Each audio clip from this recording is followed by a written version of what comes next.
Here's the kickoff. Hello. Good morning.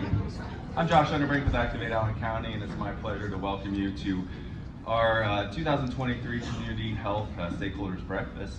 I just want to thank everybody in this room for all the great work that you do to make our community a better place to live, learn, worship, work, and play. So thank you for what work you're doing here for our community. And before we get started, I just want to take a couple housekeeping issues. Restrooms are right over here to my left, and they're going to be pulling breakfast and coffee at 8:20. So if you, coffee will stay. So if you need coffee, do not be alarmed. There still will be coffee. Sorry, I just wanted to make sure that everybody knew that if you needed some refreshments, to make sure that you get those before 8:20 if you did not have a chance to have some breakfast. But once again, thanks for joining us this morning. It is my pleasure and honor to introduce the President and CEO of the Lima Allen County Chamber of Commerce, Jed Metzger, to get us started this morning. So let's welcome Jed Metzger.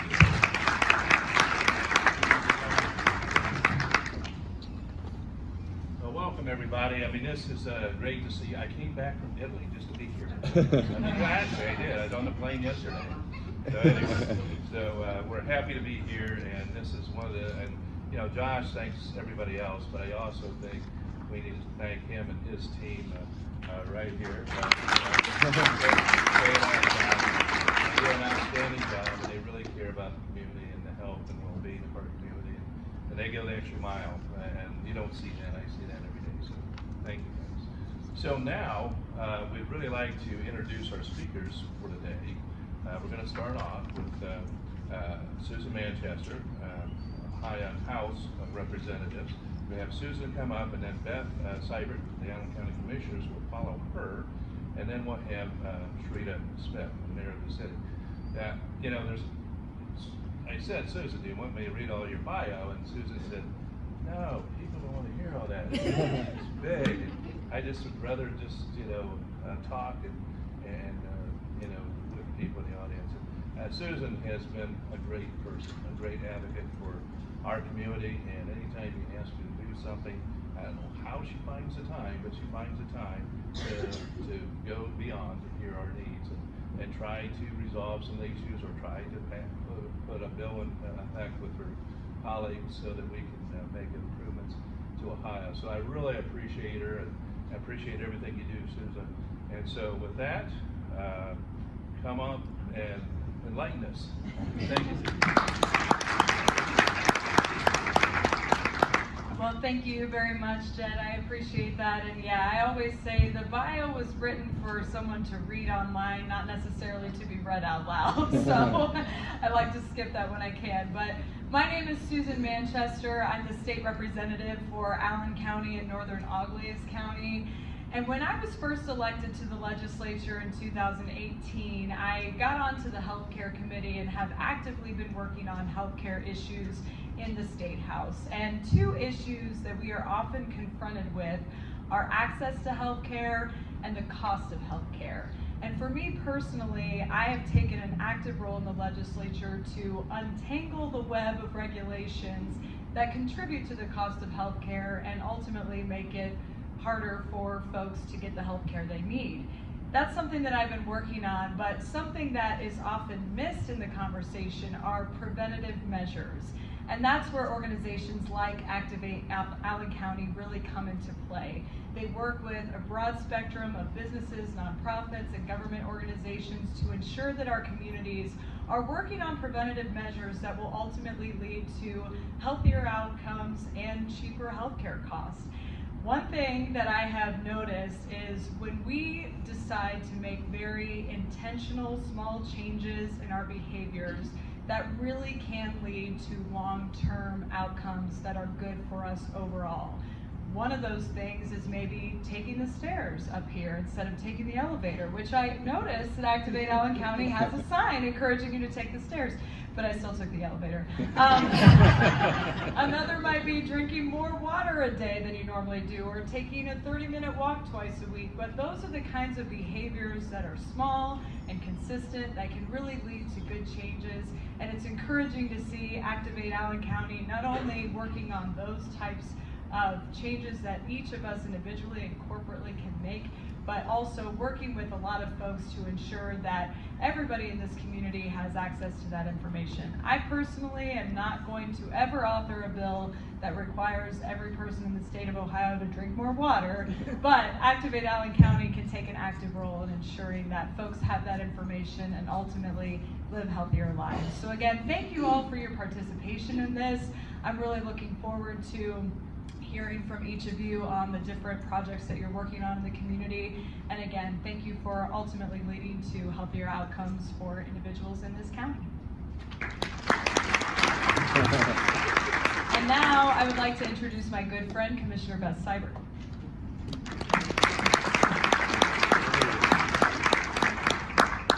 Good morning. I bring greetings from the Allen County Commissioners, and we applaud the efforts of this wonderful collaboration. It is so important and necessary that government, nonprofit, and for-profit entities work together for this community to build and sustain good health.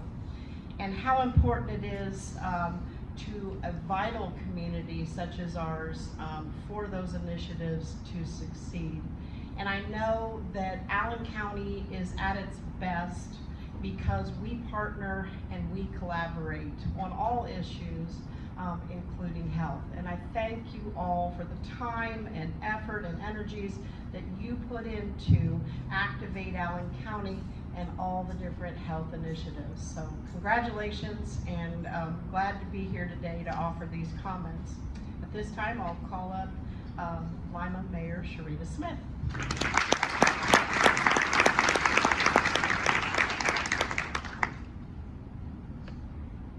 Thank you, Commissioner Seibert. Good morning, everyone. Good morning. So the goal of creating a healthier community in all of its various facets and forms is too large of an undertaking for any one person or organization. That's why I'm honored to work in part with this amazing team that has been assembled here today with state and local government alongside businesses and community partners. A favorite quote of mine is from Helen Keller that states, "Alone we can do so little, but together we can do so much." And I firmly believe that through our continued collaboration, we can improve health throughout the greater Lima region. Tackling health is a state of complex issues, looking at physical, mental, and the social well-being of individuals, not merely the absence of disease or infirmity. All of this requires a comprehensive, holistic approach. This means that when we talk about health, we have to also consider the financial well-being of individuals, whether or not they're living in safe and affordable housing, and the environment where they live, work, play, recreate, and worship, among other things. In a few moments, we're going to hear from Carmelia Zion, the City of Lima's Acting Director of Housing and Neighborhoods, about some of the initiatives that the city is leading to improve access to safe, affordable housing. In addition, our county partners will also be unveiling the latest Community Health Improvement Plan. It's exciting to see how all these initiatives, working in union from a holistic approach, improves the health of our region.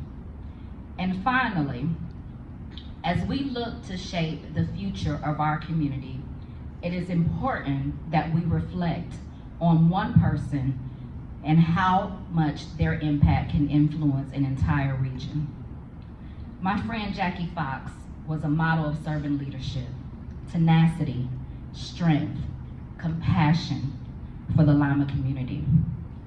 In her 28 years as a faithful servant at the West Ohio Community Action Partnership, the work of that organization made a difference in hundreds, and I mean hundreds, of individuals throughout Lima and Allen County, and even some of our adjoining counties. And her advocacy has left an unwavering legacy in this community. So as I close, I would encourage each person gathered here today to consider the role that you and your organization can play in improving the health in our community. Through our collaboration, through our cooperation, we can continue to improve Lima and Allen County, and we can continue the legacy of our friend Jackie Fox. Thank you.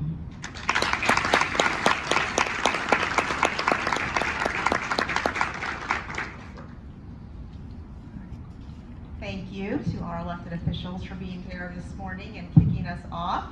And once again, thank you to you all for being here, taking time out of your, I know, very busy schedules to hear some updates as they relate to our work, either wrapping up our 2023 to 2020 to 2023 Allen County CHIP, say that 3 times fast, or looking forward into the future with our goals for our 2023 to 2026 Allen County CHIP. For those who may not know, our community health improvement plans are created as a living roadmap to help the community work collectively on goals to improve the health for all in Allen County. Here in Allen County, we are blessed to have a strong collective buy-in and numerous partnerships to leverage resources and expertise that result in large impacts throughout our community. These goals are developed through data collection and review, community conversations, community surveys, and discussions with local leaders, residents, and stakeholders like yourselves. Our plan is grounded in comprehensive data analysis, identifying the health needs and disparities within our community. These data points then inform the development of targeted interventions and ensures that resources are effectively used. Today, you'll hear from a few of these leaders in our community who are working on certain priority areas. We identified 4 priority areas in our current community health improvement plan, and these are considered large bucket categories that have multiple objectives and specific goals within each to define success. For the 2023 to 2026 CHIP, these areas are mental health and well-being, supports for healthy living, maternal and infant health, and thriving communities. In front of you, in your packets there in front of you, you'll see all these priorities and the focus areas for the next few years. Instead of printing out this entire document for you that you can find on the Allen County Public Health website if you do want to peruse, we just kind of highlighted those bucket areas for you and those main goals so you can, if you have any questions or want to know more, you can obviously look into that full document deeper. We also have those documents on our Allen County Health Atlas, which Josh will be talking about as we wrap up this morning a little bit later. So today we will highlight efforts from all those priority areas, and we'll be starting with mental health and well-being. So to kick off today's update, I would like to welcome our first presenter, Katie Walker, with the Mental Health Recovery Services Board of Allen, Auglaize, and Hardin County to discuss our Employee Assistance Program.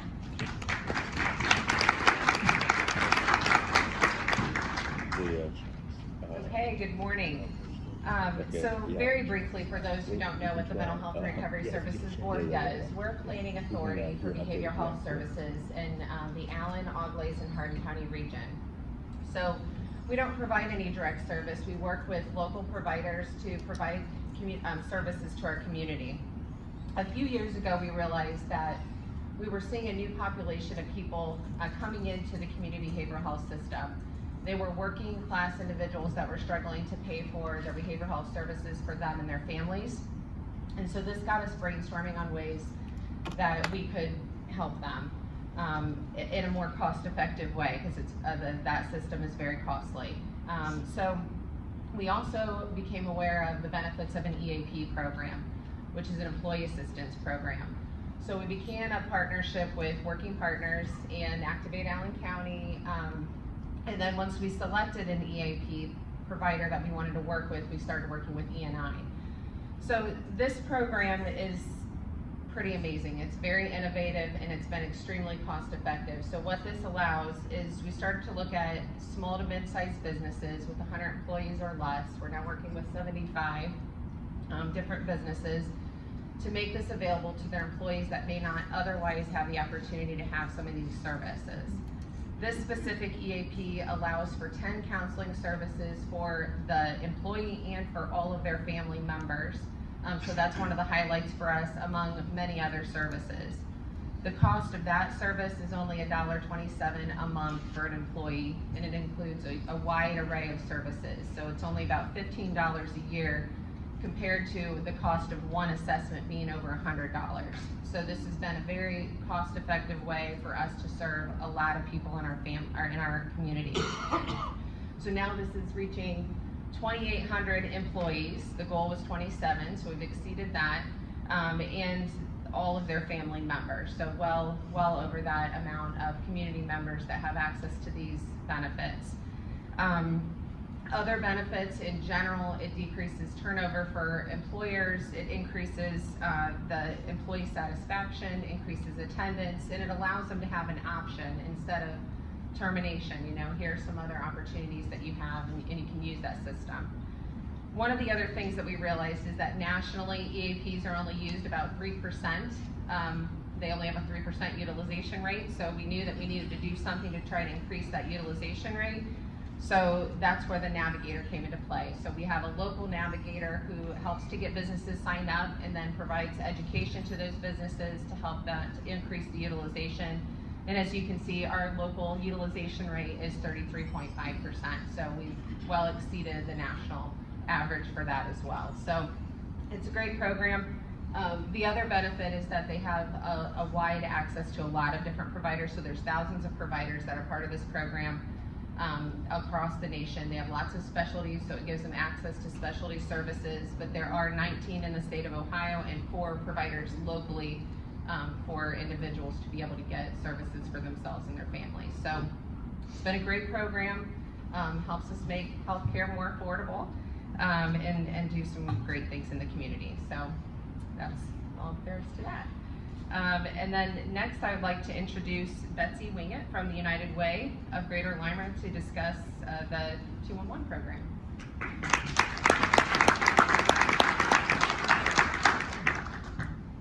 Thank you very much. 211 went live in Allen County in July of 2021. Prior to that, it had been operated out of Toledo. For those who don't know, we're still trying to get the word out. 211 is a confidential information and referral number, which directs callers to social service agencies. Might be a new resident, somebody who needs help, needs information, or could also be in an immediate need or crisis. They can call or text 24 hours a day, 7 days a week, and the operators are located right here in Lima at Area Agency on Aging.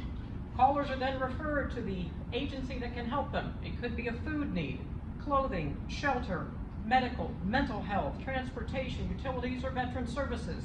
It can be anything. It's a partnership between the United Way of Greater Lima, the Area Agency on Aging, and the Mental Health Recovery and Services Board. Now those little pesky statistics. Since we went live with 211, we've received more than 6,500 phone calls. The last year, about 3,400 calls. But yesterday, as I worked at United Way, in the last 2 weeks, we've added another 200 calls. It's fall, winter's coming. The needs are going to increase. October through February is the busiest time for 211. Something very interesting, and I think cool with technology, calls and texts ping off cell phone towers. So as I keep the statistics, we know where that call is coming from. Mental health, very personally for me, because of Neil and my youngest son's mental health needs. Mental health is in my personal forefront as well, like Activate on Allen County. One thing has really jumped out at me as I look at these statistics. Sure, we have zip codes, we know where they're coming from, but folks, it's not just Lima proper where these calls are coming from. Out of the top 5 zip codes, 4 of those 5 are coming from Lafayette, Bluffton, Herod, and Cairo. That has really sunk into my brain. It's not just a Lima need, it is a county need. The call breakout, what are folks needing for mental health? Addiction issues, crisis intervention, suicide, and of course mental health services. Where can I go? Where can you go to get assistance? Callers in crisis are immediately patched through the Hope Line at Coleman Services, and we are grateful for that. United Way has met with the Area Agency on Aging, Cornerstone, Coleman, Mental Health and Recovery, to sit down as a group and go, these are great stats, but what do we do now? What do we do with these statistics? Because we can't sit back and go, that's nice, put them away till Betsy looks at them next month. We've developed a 211, are working on a 211 app and a QR code to give faster access to folks. We have learned, we didn't start out with a text number, And as Becca and I and Aaron from United Way talked about this, some people don't like to talk. If they are in crisis, they're gonna text. So that texting line is there for people. We need to look at these stats. We're working on this to help further target community resources. We've talked with United Way partner agencies. We have talked with city and county officials. The hospitals have been wonderful. They have got it on internet and out into the community to all their docs. And I've talked with all the area colleges. They've also been wonderful getting this information out to their students. We need your help as well. Here comes my sales pitch. There's flyers on the table in the packets.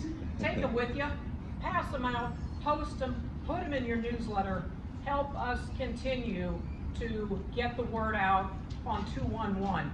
About 80% of our Ohio counties have 211. We hope to expand that so that everyone has access. Thank you so much for your time. Next, I'd like to introduce Rick Skilleter from PASS to discuss mental health education.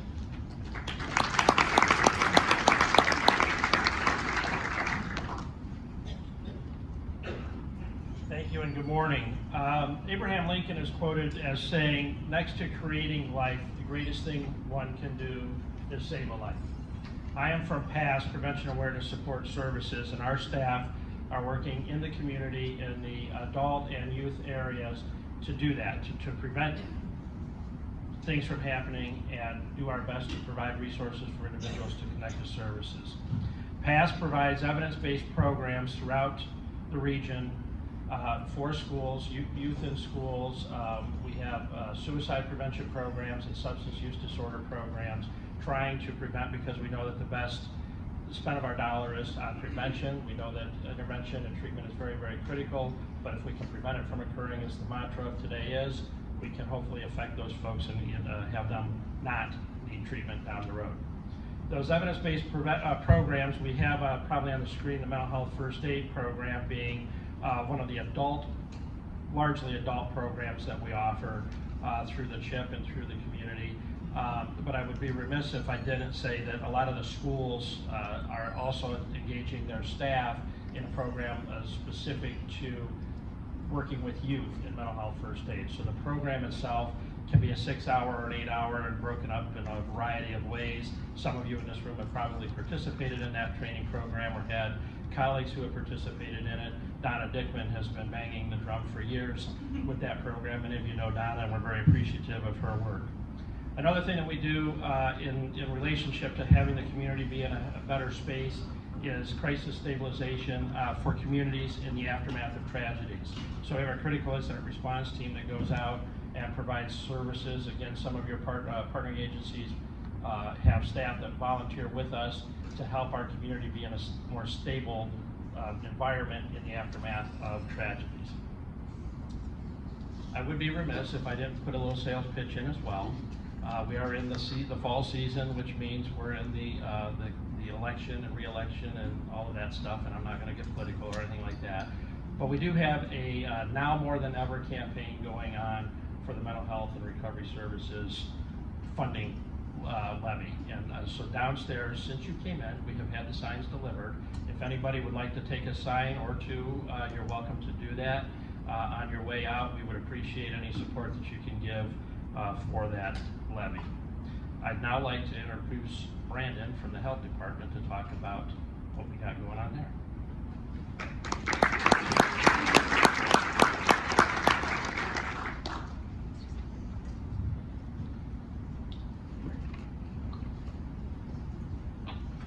Good morning, everyone. I'm Braden Fisher, Health Commissioner with Allen County Public Health, and the focus area that I will be talking about is looking at our response to the opioid overdoses that we have going on here in Allen County. If you look at this chart over here on the left side of the screen, it is,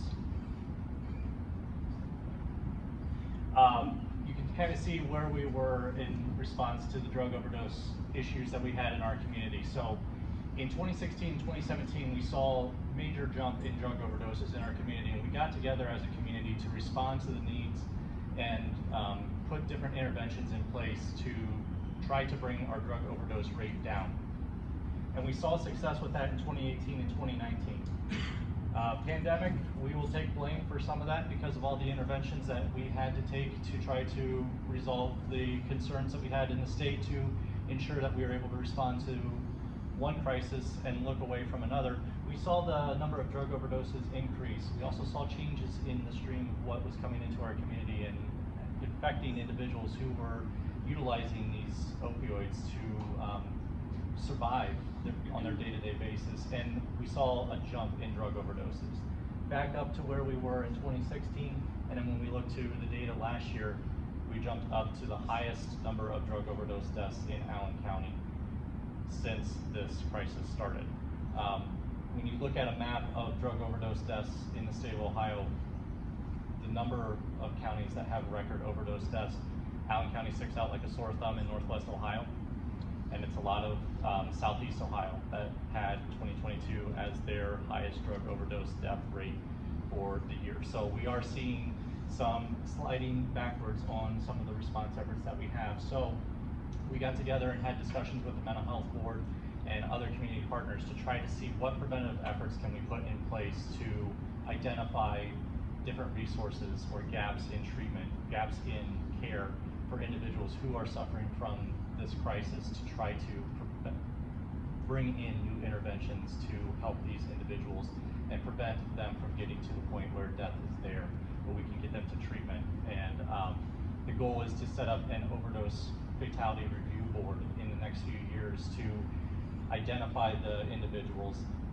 talk to the families of the individuals who passed away, and see what they had, what issues they had with getting into care. Were they in care and they just left after a couple days, and try to see if we can beef up different interventions to prevent those deaths from occurring, to get people treated and get them back into society.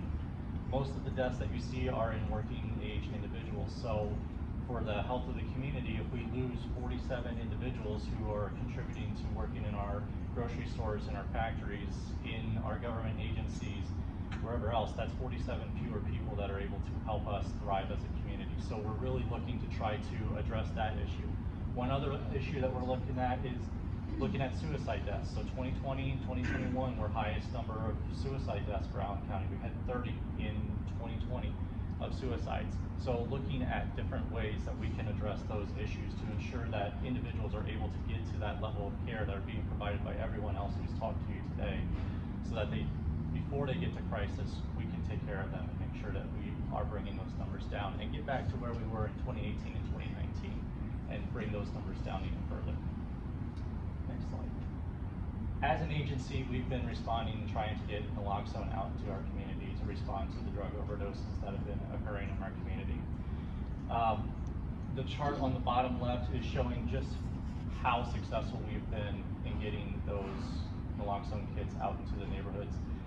We've doubled the amount of naloxone kits that we provided in 2022 already in 2023. We are partnering with different agencies to get those naloxone kits into the hands of the people who are most at need, whether that's partnering with EMS agencies to do a leave behind program so that when they respond to a drug overdose and see that there's drug use in that home, a naloxone kit's there so that they can provide care to themselves and give the first responders the opportunity to get there and get that treatment as it's needed.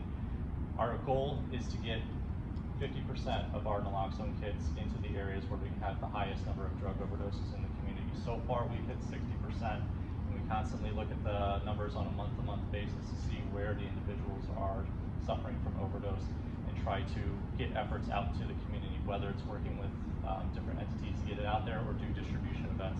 We're doing everything we can to try to respond to this as one agency, but also want to bring everyone together to try to make sure that we're responding to the needs of the community as they exist there. With that, find myself on this list.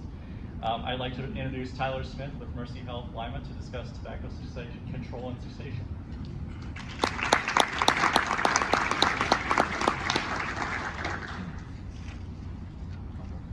All right, good morning. My name is Tyler Smith. I'm the Community Health Director here for Mercy Health Lima.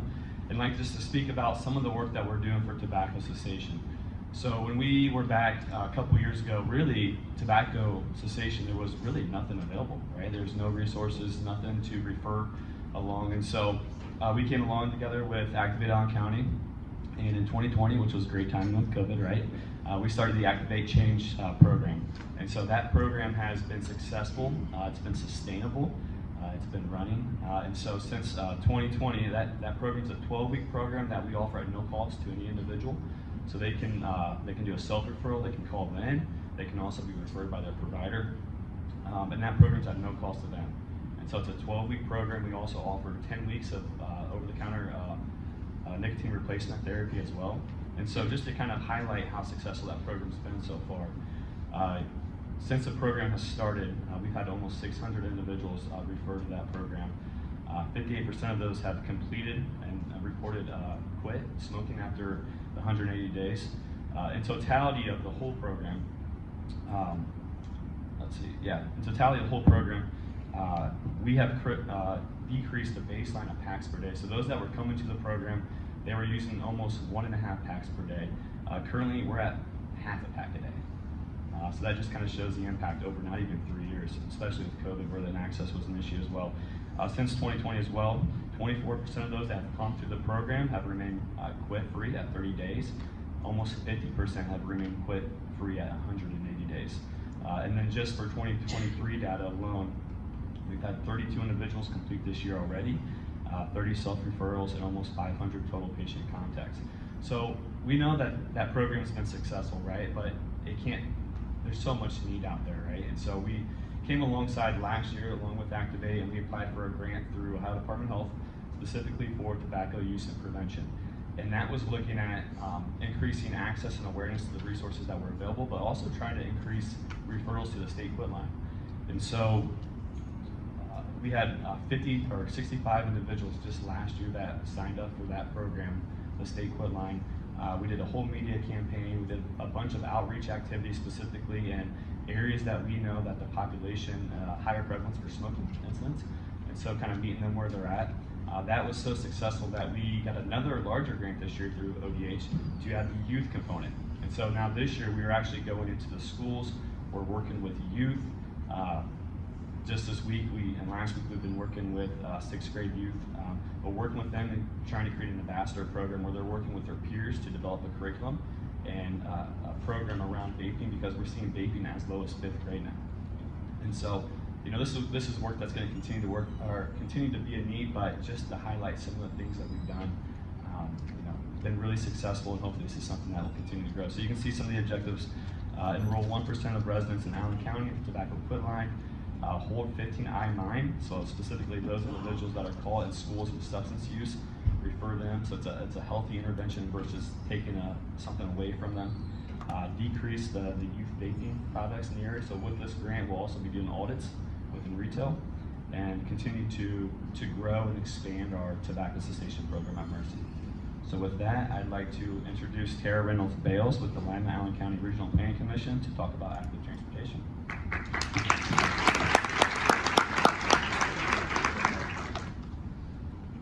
Good morning, everyone. Good morning. Good morning. Isn't it a great day to be here in Allen County? Yeah. Right. So one of the things that I love about this region is the partnership and collaborative work that we all do to make this a better place for everybody. So let's just give everybody a round of applause for all the work. So my name is Tara Reynolds Bales, and I'm the Executive Director of the Lima Allen County Regional Planning Commission. Now, how in the world does Planning Commission fit in with the work that's being done in Activate Allen County? Well, we look at transportation and land use. And so with that, we look at our active transportation plan, and then we work in collaboration to make sure that our land use and our transportation use fit with the healthy lifestyle that this county deserves. With that, let's think about how great it is to be in a community that is bicycle friendly. So Lima has earned the Bronze Bicycle Friendly Community Award.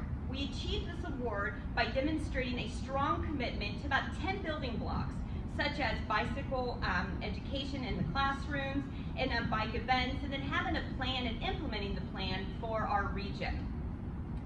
So then we also look at our bike rodeos, right? So how cool, this just happened in September.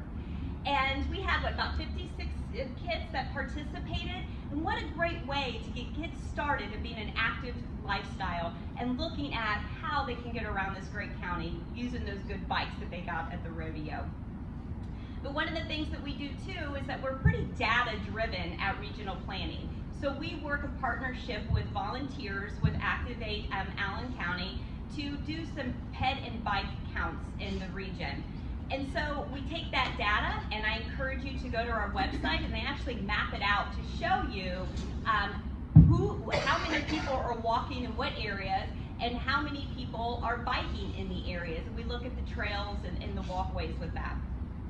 So I'm here to tell you that on our website you'll see that there's some data that shows that the Herman Woods Trail has our highest ped count here in the county so far.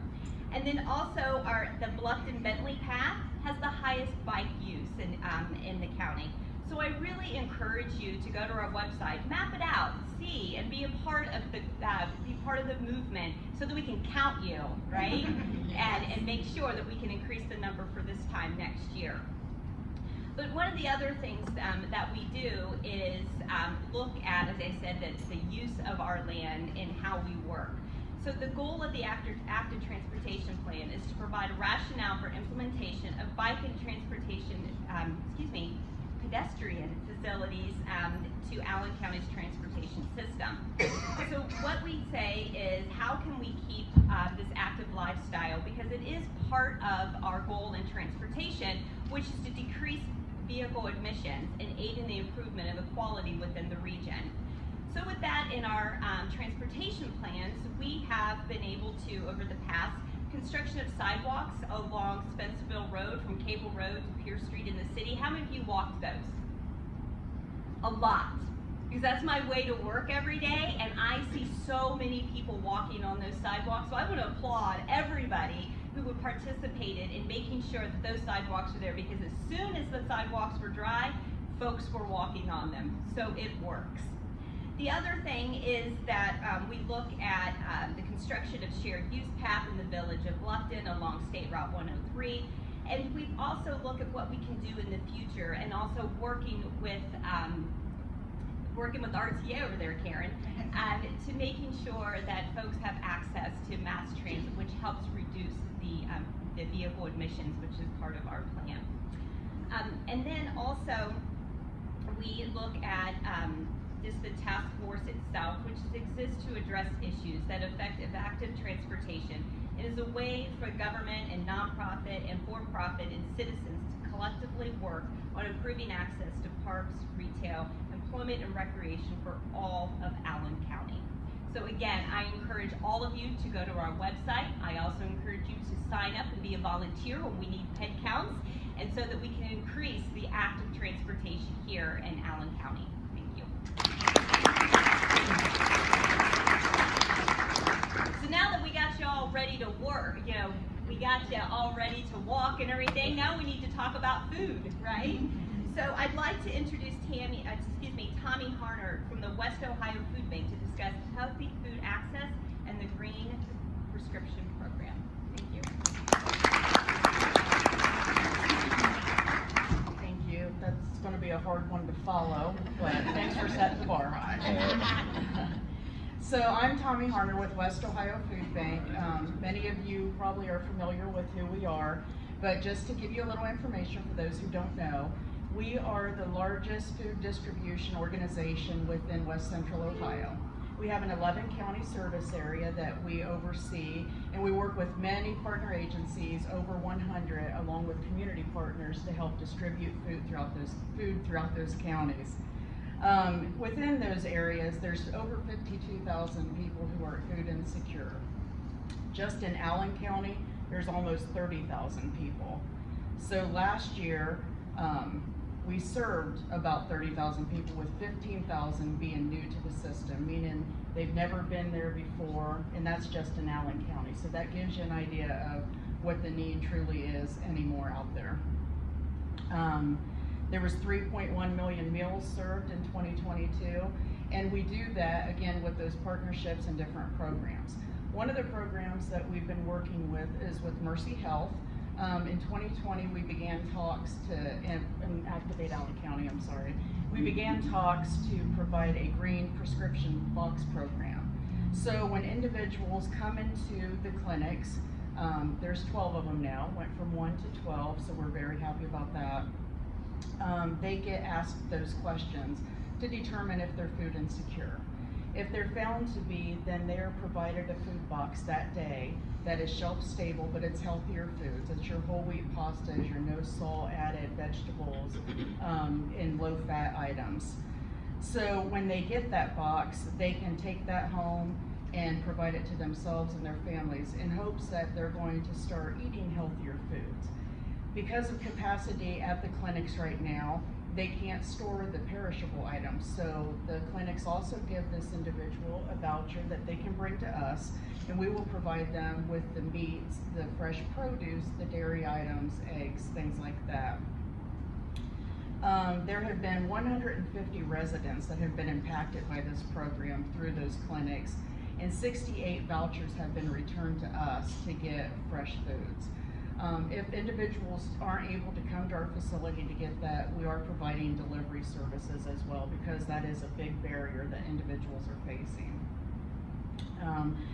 Some of the things we want to do in the future is continue to expand those partnerships with Mercy, and we use this program as a guide when we talk in other counties that Mercy may not be in their to partner with, but we use this so we can kind of mimic that program and get more healthcare facilities on board.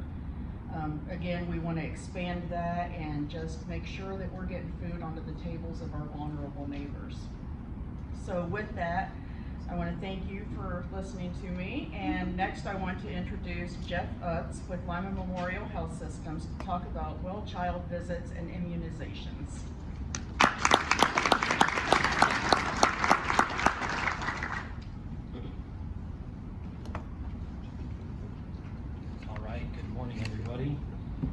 My name is Jeff Woods. I'm the Executive Director of Lima Memorial Physicians, and I'm here to just discuss a little bit about well child checks and our immunization efforts moving forward for the next chip.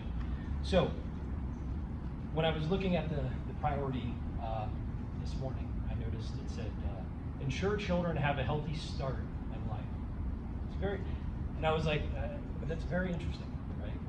We've talked about prevention, you've heard prevention a lot. And the big thing that a lot of this does is intertwines when we get to talking about well child checks. Or, just in general, well checks for everybody.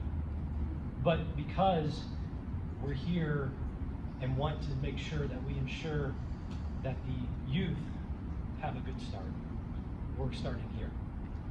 So if I told you that almost a third of children don't have a visit with their primary care provider in Allen County, it's a lot. We've come a long way. We've improved by 9%. We still have a ways to go. And what's interesting about that is when you look at it across the board, this is why the chip is very important, because you see where these things start to mesh together. You see where access is determined by a lot of different things. The office is there. How do they get there? Are there other factors in life like food security that impact them to being able to get there?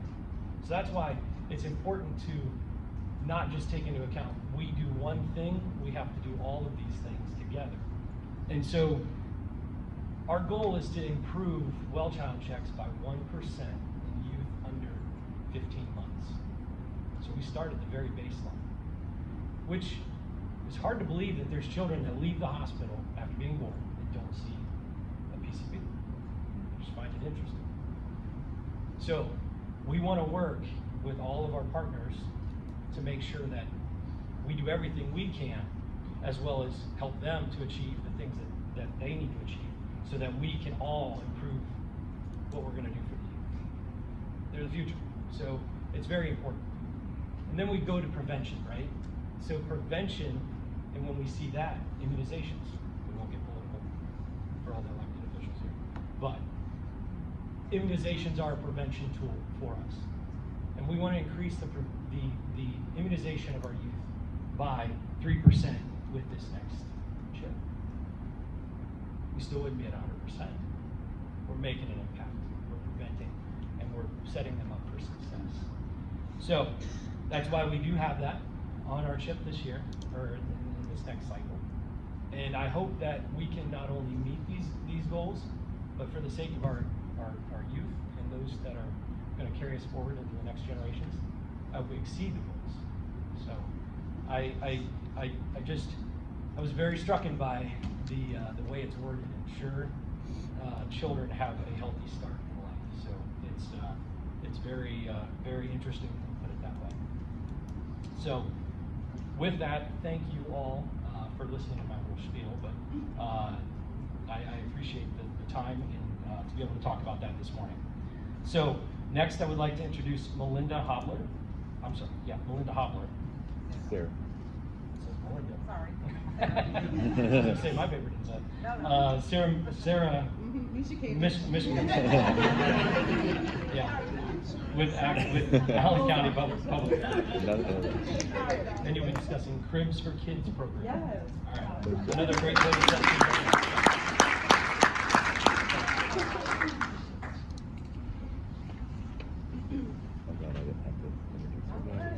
Hello. I'm thankful for Kayla and Josh for inviting me to speak today on the Cribs for Kids program. It's been said once, I'll say it again. This is a partner type program. I have 8 partners in Allen County alone that help to, as part of their job, really promote the program and offer the cribs to families in need, to offer that safe sleep space for babies.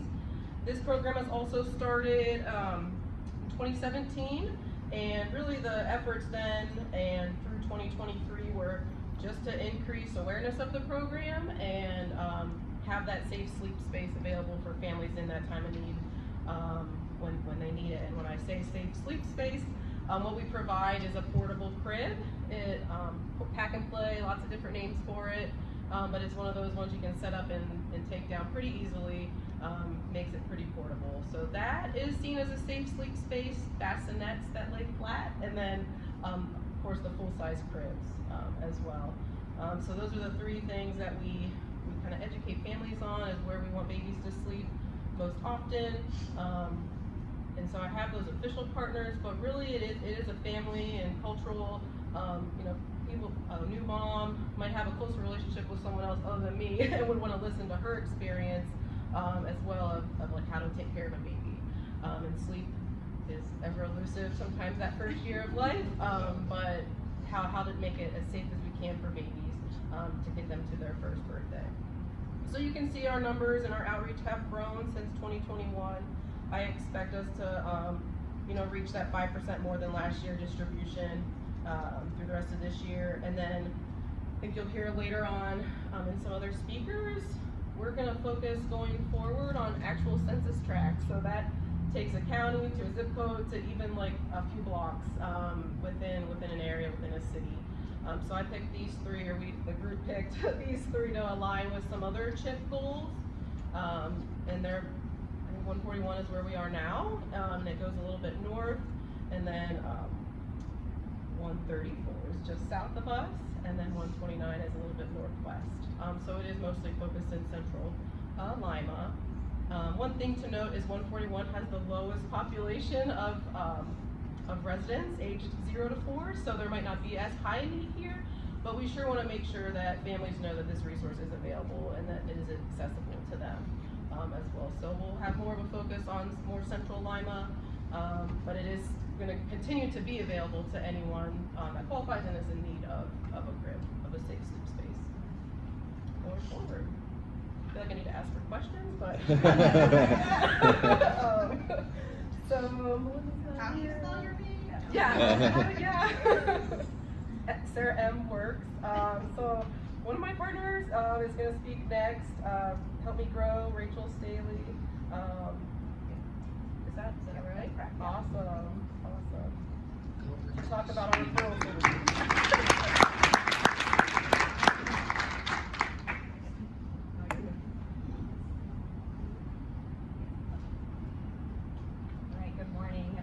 I was charged with talking to you guys about referral sources and infant health and working with those moms. And as you can tell, it's been interesting to see how this program is very broad, but how they all align with each other and how we can cross and make referrals. And that's the part that I think is important to realize is we're all working with families at some point. Some of these families are all living together, generational wise. There's grandparents that are raising grandchildren now.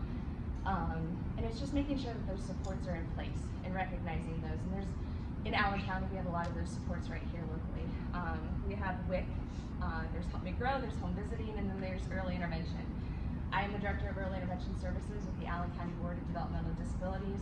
I oversee our early intervention piece. However, you can make a referral to any of these entities off of the same website, and it is helpmegrow.org.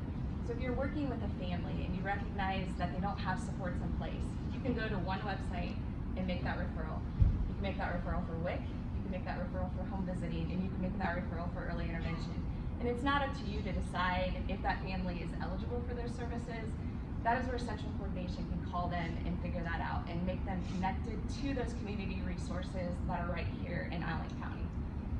A couple of the highlights that I did want to touch on is early intervention. We work with children that are drug exposed, children that are born NAS, and as it has been highlighted and touched on, there's been an increase that we've seen in our county in those infants and those children that are affected by that. There's supports in place. We have therapists that are trained to work with those children, to work with those families. And as it was highlighted on the mental health services, we're making sure that those families are connected to those services and supports that are in our county. So even though you're referring that child for those services, there's also help, and we can coordinate some of those services and making sure that the family is taken care of as well. If there's any child that has a delay, I think the biggest piece is, as parents, we all worry, right? We worry about whether our child is meeting those developmental milestones. And I always tell parents, if you're concerned, don't worry, but don't wait. Give us a call. Don't wait until they're going to kindergarten to find out that that child needs assistance and that child needs help. There's services birth to age 3. There's preschool services 3 to age 5. One event that I'm going to highlight, and I would be amiss if I didn't, is next Tuesday night we're having our community screening at the Boris Center at Rhodes State College right downtown, right across the street here. If you know a family that maybe they need connected to those services, that they can come that evening. They don't have to pre-register. It's from 4 to 7 p.m. We'll have professionals in place. We have a dentist, we have vision, we have an eye doctor that is coming. We have both hospitals that'll be screening for hearing checks. Families can come. They can get connected to those services and those supports that are right here in our county. And it's just one of the beautiful collaborations that we have. However, just wanted to highlight the need for services. If you have a family that you are working with, there's ways that we can help and we can support them. And all you have to do is go to a website, sign them up. The family can sign them up. They can make a call to any of our supervisors. We are happy to complete that referral for them. But just to highlight that we'll be tracking in the next 3 years those referrals, and we'll be presenting on those highlights and those numbers back to you guys. So excited for all those services and supports that are in place for Allen County. We will now move on to the fourth and final CHIP priority area, and it's with thriving communities. I'd like to introduce Carmilla Zion with the City of Lima to discuss some housing.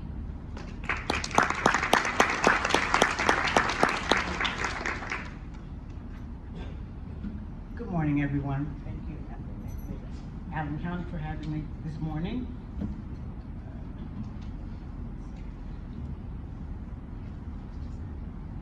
So I'm here this morning to talk about some of our housing initiatives here. So some of the things that the City of Lima is, some of our objectives are to increase our home ownership. One of the ways that we're increasing our home ownership is that we have increased our down payment assistance money from $6,000 to $14,999. So that's to help, with the market changing the way it has been. Increasing that money helps folks have a better chance of getting the home that they want. Also, with decreasing our rent burden, one of the things that we have done is that we have funds that we've been helping some of those folks in Lima and throughout Allen County with assistance on their rent. If they are behind on their rent or up for eviction, they are eligible up to 3 months of assistance for that.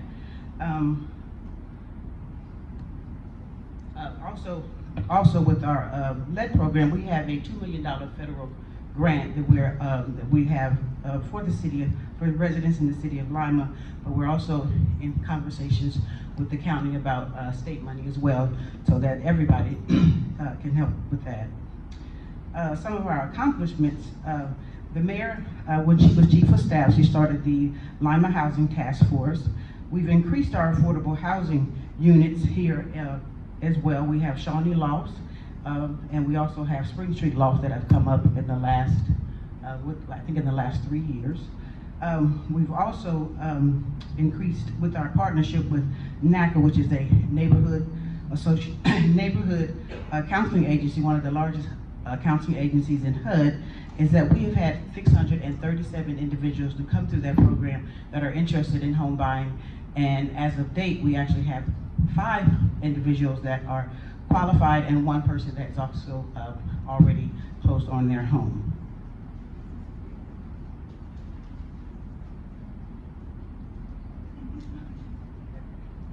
We changed the slide a little bit. We changed the slide a little bit this morning. The next is demos. With our demo program, to date we've had 10 demos that we've done, and we have 190 in the queue. Is that correct, Kurt? Okay. And like I said, for our home ownership program, we've increased the dollar amount with that as well. Let me make sure I get everything. We also, in our housing program, we have a number of home repair programs that we have as well. We have our Safe at Home, which is for seniors that are 60 and over that want to age in place with modifications that make it easier for them to move around in their home. We have our Home Update program, which is a housing program where you can get up to $48,000 in home repairs. And we have our Better Together program, which you can also get up to $35,000 in home repairs as well. So with that being said, our next speaker is going to be Carla Thompson for Pocketbooks. Thank you.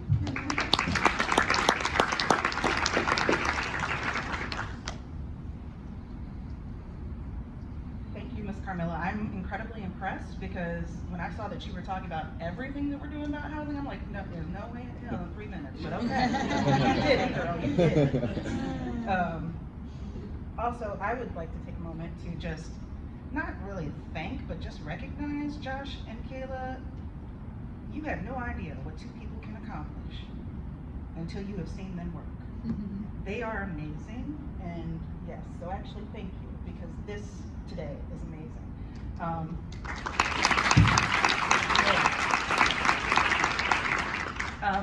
And I'm going to do a little social experiment real quick. How many of you, raise your hand if you employ me, if you have worked with me, if you are on a committee, on a volunteer, any kind of, you've sat and you're in my work group.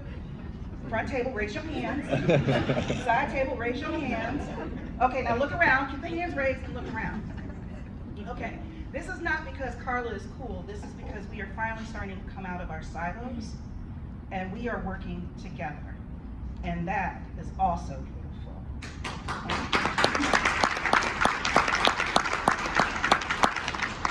I wanted to just go back to the beginning where Representative Manchester mentioned small actions and sustaining those and building on those, not just with your health, but with those social determinants of health.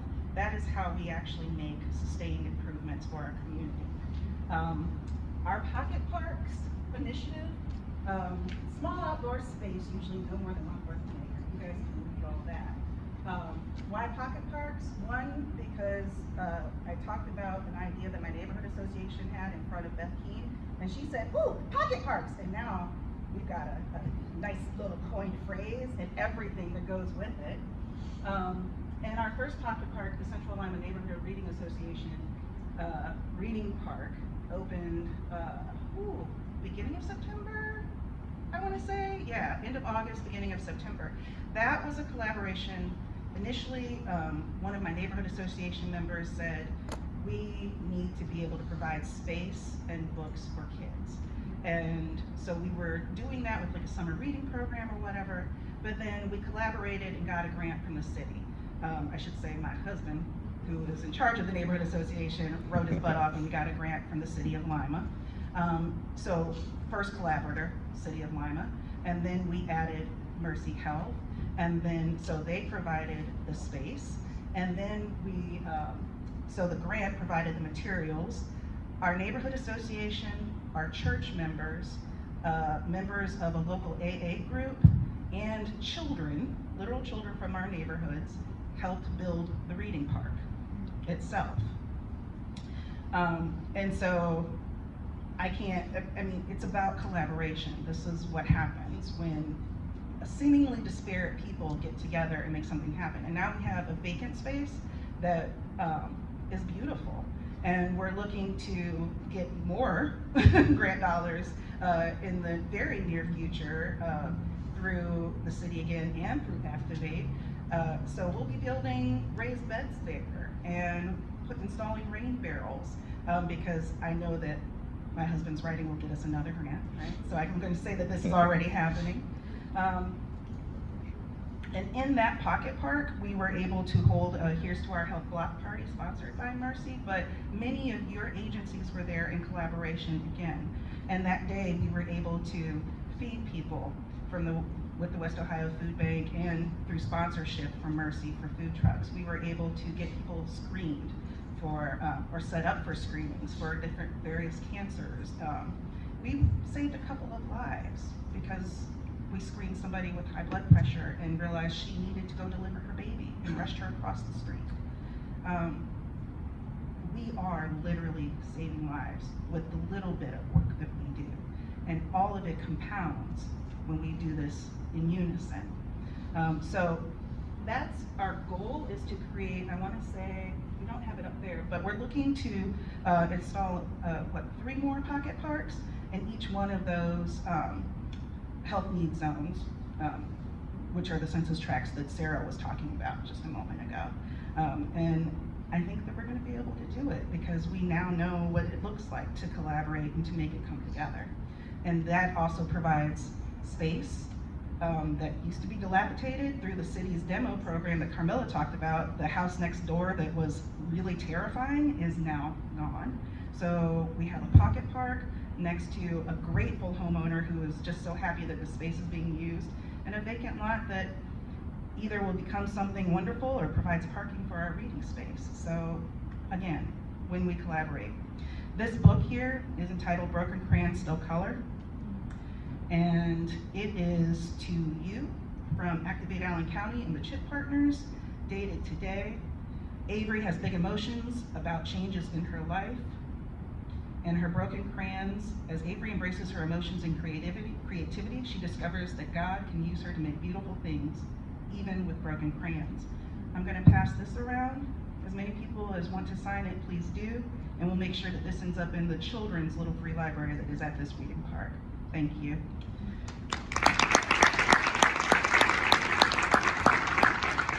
Next, I would like to introduce my fellow good trouble starter and ornery woman in the room, Miss Karen Garland.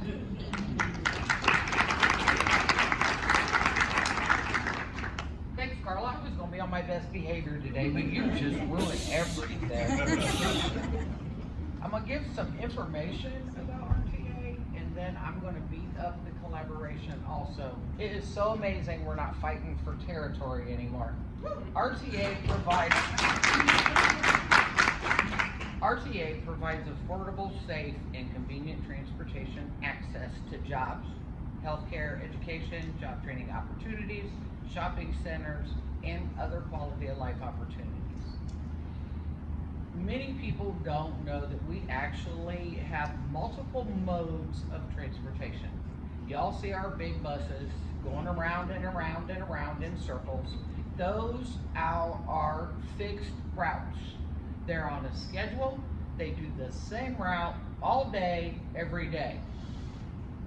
We also offer paratransit service, which is a door-to-door service for passengers with disabilities within 3/4 of a mile of the fixed route that are unable to use fixed route because of a permanent or temporary disability. We also have an uplift door-to-door service we provide throughout Allen County. We also take individuals out of the county, Columbus, Toledo, Dayton, just to name a few, for medical appointments.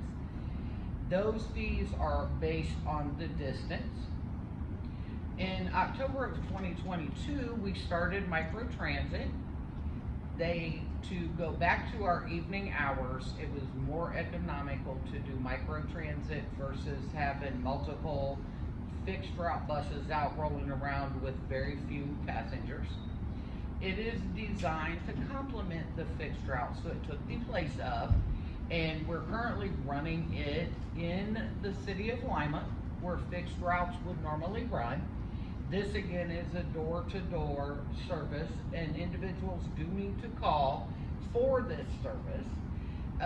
But we get everyone. We currently have 2 zones, and again, they're the actual fixed routes is what we're covering. We felt the need for individuals that work second and or third shift. There is no transportation available other than the cab service, and we won't talk about that. So, we have multiple partnerships in the community, and again, we are excited. We've been at this, Brian and myself have been at this for 4 years. We are continuing to add, and again, not being territorial at all.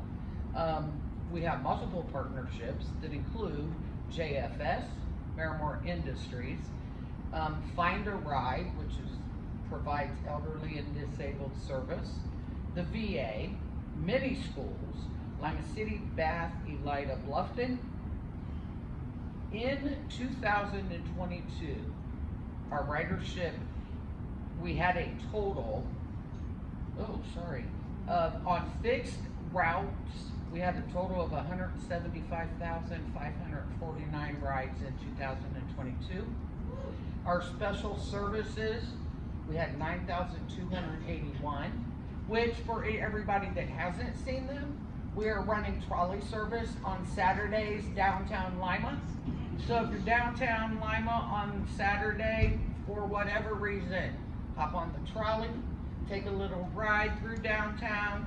It's absolutely free, and experience the trolley. Our paratransit, we had 6,280 rides. Our demand response, we had 21,890 rides, for a total of 213,000 rides in 2022. We are on track to see an increase of between 5 and 6% for 2023. If RTA public transit were not available, there are many individuals, whether it be riding to work, medical, social, grocery, to school, that would not have the opportunity to enjoy the community that they live in. And with that, I would like to introduce Stephanie Motter with the Area Agency on Aging 3 to talk about the FACTS Coalition.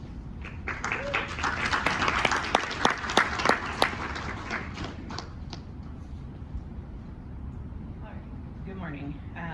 As Karen said, thank you very much.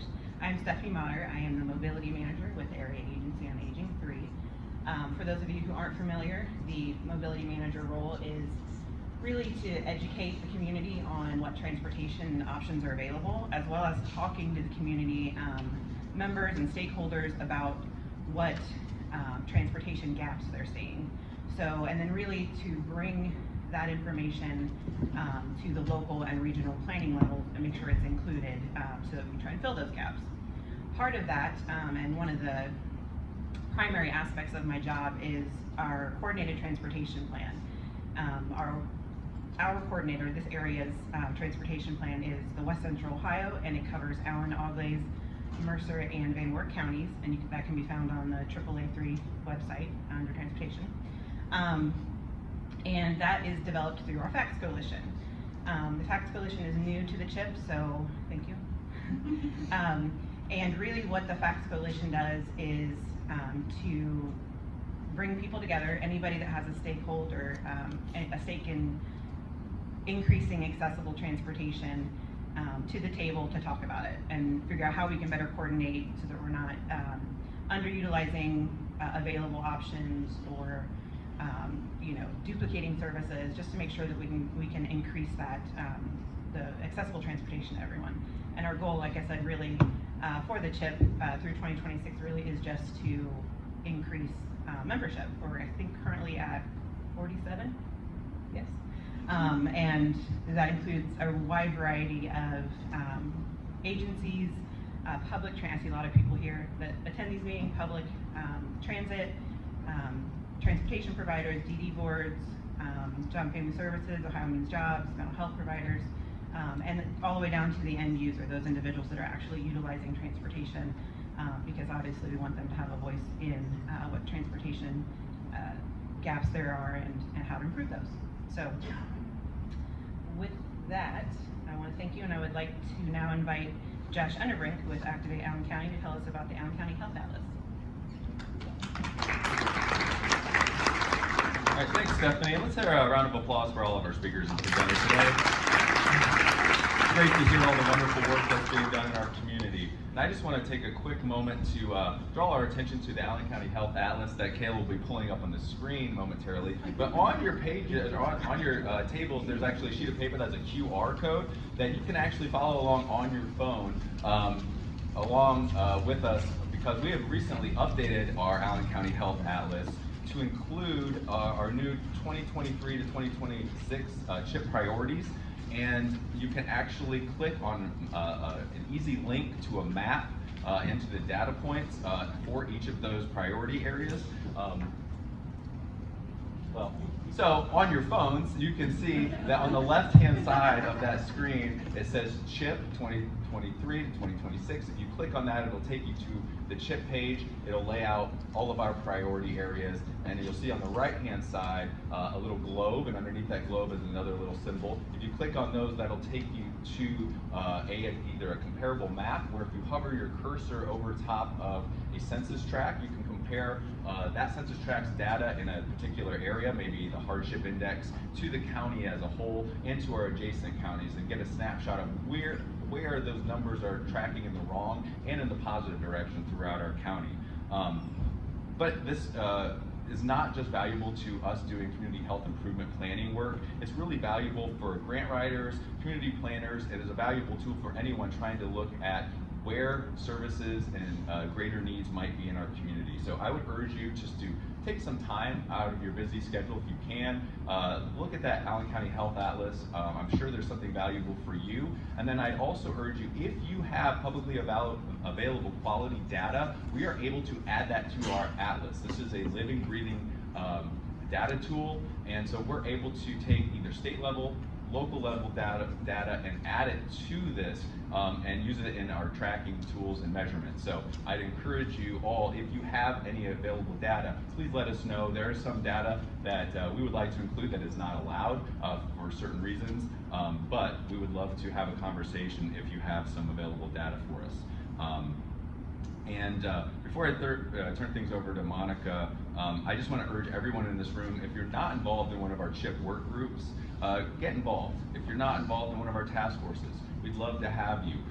There is a role for you in this community. If you see a deficiency that we need to look at when it comes to 2024, 25, 26, or from 26 to 29, reach out to us. We're happy to have those conversations, to add objectives into our priority areas and make this the strongest coalition and plan that we can make it.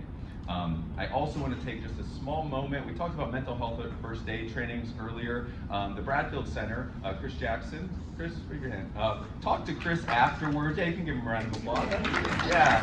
New director of the Bradfield Center. We're happy to have them as an anchor of our community, and they're offering some free mental health first aid trainings coming up this fall. I think the next one is coming up in a few weeks, and they need about maybe 12 to 15 more participants. It is free of charge, and they're actually going to provide lunch for you that day for any of those mental health first aid trainings. So stop and talk to Chris on your way out if you or any of your staff members are interested in participating in one of those.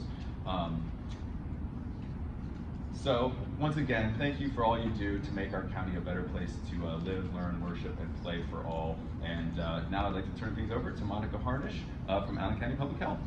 I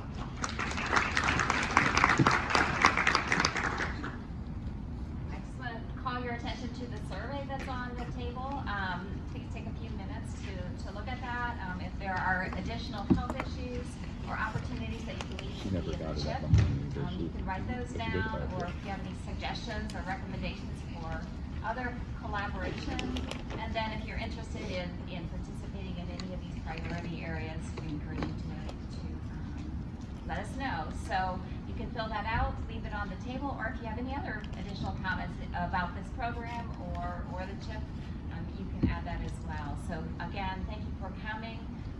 Makes me proud to be a part of this community. Just so much great work that's happening here. So, and also do look for the CHIP on the Allen County Public Health website. It's under vital statistics. You can find the full CHIP there. So again, thank you.